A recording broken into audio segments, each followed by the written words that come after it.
ಎಲ್ಲರಿಗೂ ನಮಸ್ಕಾರ. Welcome to Madhudini YouTube channel. ನಮ್ಮ ಸಂಗಾತಿ ನಮಗಾಗಿ ಮಾಡೋ ಸಣ್ಣ ಸಣ್ಣ ಕೆಲಸಗಳನ್ನ ನಾವೆಷ್ಟು ಸುಲಭವಾಗಿ ಮರ್ತು ಬಿಡ್ತೀವಿ ಅಲ್ವಾ? ಅದನ್ನು ಕೃಷ್ಣನ ದೃಷ್ಟಿಯಲ್ಲಿ ಹೇಗೆ ನೋಡೋದು ಅನ್ನೋದರ ಕುರಿತಾಗಿ ಇವತ್ತು ಈ ವಿಡಿಯೋದಲ್ಲಿ ತಿಳಿದುಕೊಳ್ಳೋಣ. ಪ್ರತಿ ಮನೆಯ ಗೃಹಿಣಿಯು ತನ್ನ ಗಂಡನಿಗಾಗಿ ಅಡುಗೆ ಮಾಡಿ, ಬಟ್ಟೆ ಐರನ್ ಮಾಡಿ, ಟಿಫನ್ ಬಾಕ್ಸ್ ಪ್ಯಾಕ್ ಮಾಡಿ, ಬೇಕಾಗಿರುವ ಎಲ್ಲ ವಸ್ತುಗಳನ್ನು ಸಿದ್ಧವಾಗಿಡ್ತಾಳೆ.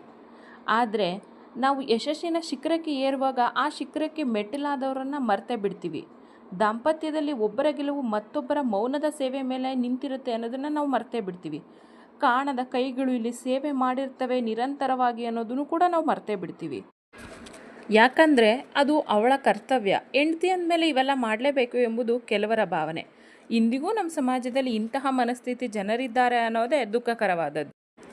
ಅದೇ ಹೆಂಡತಿಗೆ ಹುಷಾರಿಲ್ಲದೆ ಇದ್ದಾಗ ಮನೆಯ ಎಲ್ಲ ಕೆಲಸಕ್ಕೂ ಬ್ರೇಕ್ ಬಿದ್ದಾಗ ಆ ಮನೆ ಗಂಡಸಿಗೆ ಅರ್ಥವಾಗುತ್ತೆ, ಈ ಮನೆ ಯಾಕೋ ನರಕದಂತೆ ಕಾಣಿಸ್ತಿದೆಯಲ್ಲ ಅಂತ. ಯಾಕೆ ಹೇಳಿ? ಅವ್ರಿಗೆ ಬೇಕಾದ ಯಾವ ವಸ್ತುನೂ ಕೈಗೆ ಸಿಗ್ತಿರಲ್ಲ. ತಟ್ಟನೆ ಕೋಪ ಮಾತ್ರ ಚೆನ್ನಾಗಿ ಬರುತ್ತಿರುತ್ತೆ. ಆ ಕ್ಷಣಕ್ಕೆ ಆ ಮನೆ ಮಂದಿಗೆ ಅರ್ಥ ಆಗೋದಿಷ್ಟೇ, ಇಷ್ಟು ದಿನ ಎಲ್ಲವೂ ತನ್ನಷ್ಟಕ್ಕೆ ತಾನೇ ಸರಿಯಾಗಿ ನಡೀತಿರಲಿಲ್ಲ, ಮನೆಯ ಗೃಹಿಣಿ ಅದಕ್ಕಾಗಿ ಶ್ರಮಿಸುತ್ತಿದ್ಲು ಎಂದು.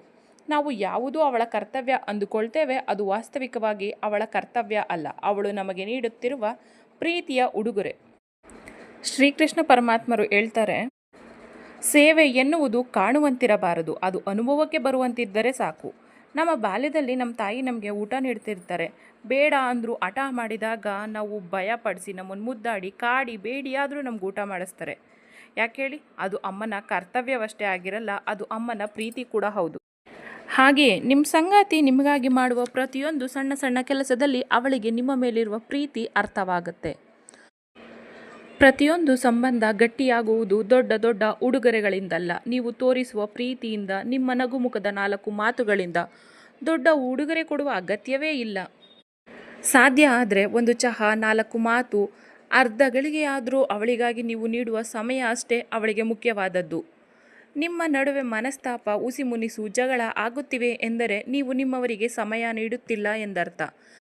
ಇಬ್ಬರು ಒಬ್ಬರನ್ನು ಒಬ್ಬರು ಗೌರವಿಸಬೇಕು ಎಂಬುದನ್ನು ಮೊದಲು ಅರ್ಥ ಮಾಡಿಕೊಳ್ಳಿ.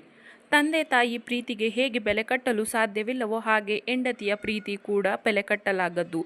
ಪ್ರೀತಿ, ಗೌರವ, ಕಾಳಜಿ, ನಂಬಿಕೆ ಇವಿಬ್ಬರಲ್ಲೂ ಇದ್ದಾಗ ಮಾತ್ರವೇ ನಿಮ್ಮಿಬ್ಬರಿಗೂ ನಿಮ್ಮ ಸಂಗಾತಿಯ ಕಾಣದ ಕೈಗಳ ಸೇವೆ ಬೆಲೆ ತಿಳಿಯುತ್ತದೆ. ಒಮ್ಮೆ ಯೋಚಿಸಿ ನೋಡಿ, ಇದು ನಿಮಗೆ ಸರಿ ಎನಿಸಿದರೆ ನಿಮ್ಮ ಜೀವನಕ್ಕೆ ಅಳವಡಿಸಿಕೊಳ್ಳಿ ಮತ್ತು ನಿಮ್ಮ ಸ್ನೇಹಿತರೊಂದಿಗೆ ಹಂಚಿಕೊಳ್ಳಿ. ಮತ್ತಷ್ಟು ವಿಡಿಯೋಗಳಿಗಾಗಿ ನಮ್ಮ ಚಾನಲನ್ನು ಸಬ್ಸ್ಕ್ರೈಬ್ ಮಾಡಿಕೊಳ್ಳಿ. ಧನ್ಯವಾದಗಳು.